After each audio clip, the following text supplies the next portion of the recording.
el director de UCIS, durante una audiencia y también durante una entrevista, dijo que, bueno, que su departamento estaba llevando una guerra a gran escala contra el fraude de inmigración, algo que ya sabíamos, pero dijo que iban a revisar todas las residencias, hizo hincapié en las residencias, pero también dijo que era a otros beneficios de inmigración otorgados durante el periodo de la administración Biden, donde según su opinión y la opinión de la administración del presidente Trump, las revisiones y los controles eran más relajados o que no cumplían con los estándares requeridos. Eso es lo que más o menos lo que ha dicho. Ahora, revisión de todas las green card otorgadas, independientemente de cubanos o no, aunque cubanos hay muchos, pero son muchas personas que tienen que revisar.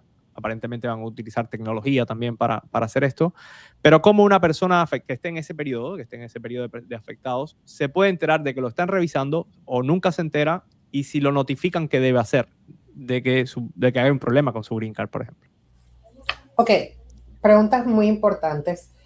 Primero, las personas tienen que entender que esto no pueden decir, te vamos a quitar la residencia y listo. O sea, te va a llegar una carta diciendo, perdiste tu residencia, ya no eres residente permanente. No funciona así. No tienen, desafortunadamente, tú no tienes forma de saber si te están revisando tu aplicación hasta que te llega una carta conocida como una carta de rescisión, y eso ya es cuando USCIS ha tomado la decisión de empezar el proceso de removerte la residencia. Puede ser que te llegue una notificación de rescisión dándote un periodo de 60 o 87 días para que tú les envíes evidencias o respuestas de que estás, de por qué no te pueden quitar tu residencia, y de no ser así, de ellos concluir que de todas maneras te van a quitar la residencia, el caso va a la corte. No va a la corte para que tú apliques a otros remedios, sino va a la corte para presentar el proceso de rescisión en frente de un juez de inmigración. Y el juez de inmigración tiene que entonces tomar la decisión final si el gobierno está en lo correcto.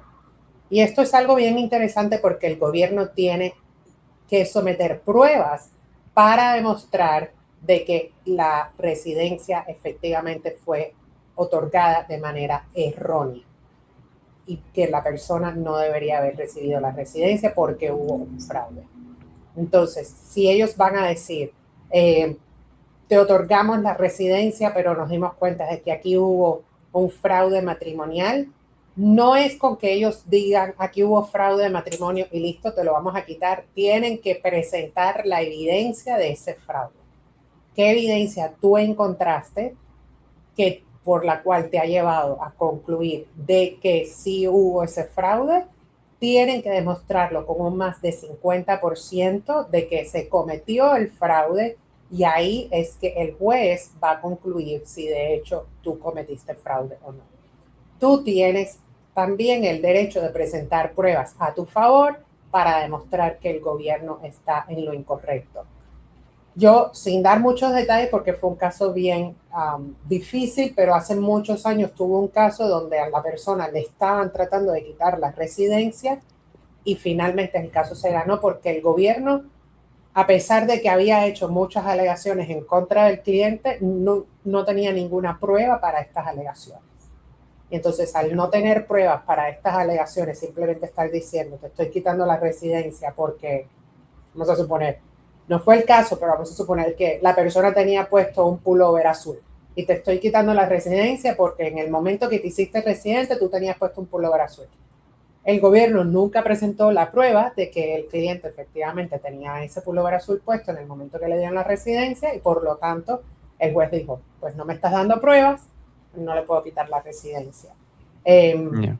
Lo que es una situación bien engorrosa porque esto tarda años en la corte. Esto se puede demorar 3 años, 4 años en la corte de inmigración, en lo que se hace la corte preliminar. A lo mejor se hace 1 o 2 cortes preliminares y luego se va a la corte final, y en esa corte final es donde se hace técnicamente un juicio y ahí el juez toma la decisión. Entonces, no sabemos qué parámetros está usando inmigración, qué aplicaciones está revisando y cuál aplicaciones van a retirar. Ahora, ¿qué es lo que pienso yo? Que honestamente pueda suceder. Personas que hicieron casos a través de oficinas que han sido acusadas de fraude, Por ejemplo, hay una oficina en Orlando muy grande, conocida como Legacy Group. Esta oficina, los abogados y creo que no eran abogados, que eran más bien paralegales, notarios que trabajaban ahí, le presentaron cargos federales por fraude migratorio.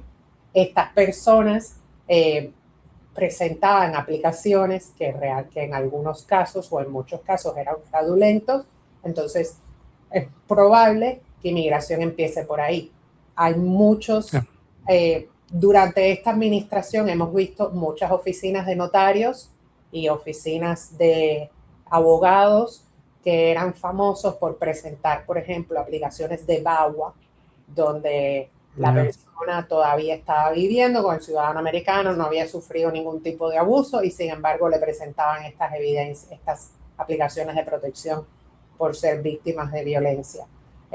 O firmas de abogados que abusaron del uso de las aplicaciones de la Visa T, abogados que actualmente están enfrentando cargos federales. Entonces, estos son, yo me imagino, el tipo de aplicaciones que ellos van a revisar primero y van a decir, si tú recibiste tu aplicación y sabemos que te representó esta persona o te representó esta oficina, y pues definitivamente estos son los casos que vamos a revisar primero. Algo que nos toca más cercano, en la oficina de Tampa hay dos supuestos abogados, una que era una abogada y otra que era un abogado que le decía a las personas que le conseguía el parol y los paroles eran falsos. Yeah. La inmigración sabe quiénes fueron estas dos personas o quiénes son estas dos personas.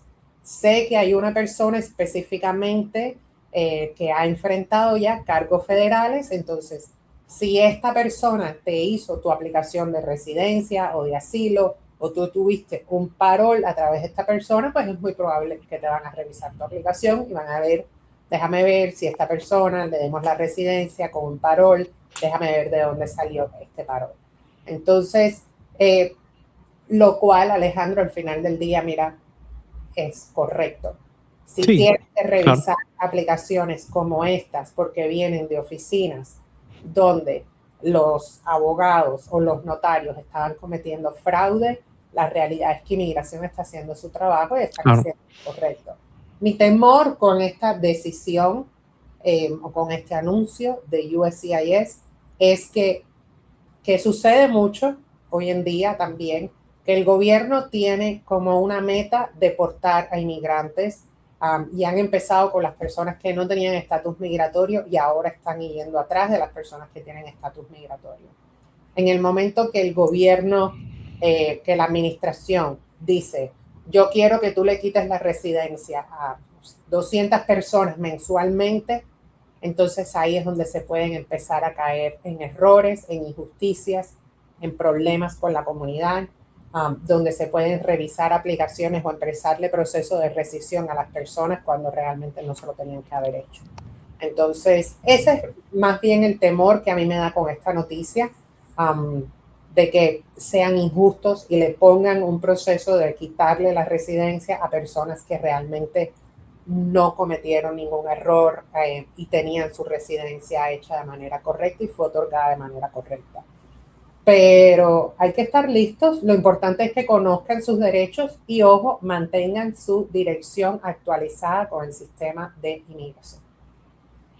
Muy importante porque así es como te vas a enterar si hay alguna notificación, si te llega algo, ¿no? Si inician un proceso en contra de ti, te van a notificar vía carta, vía correo.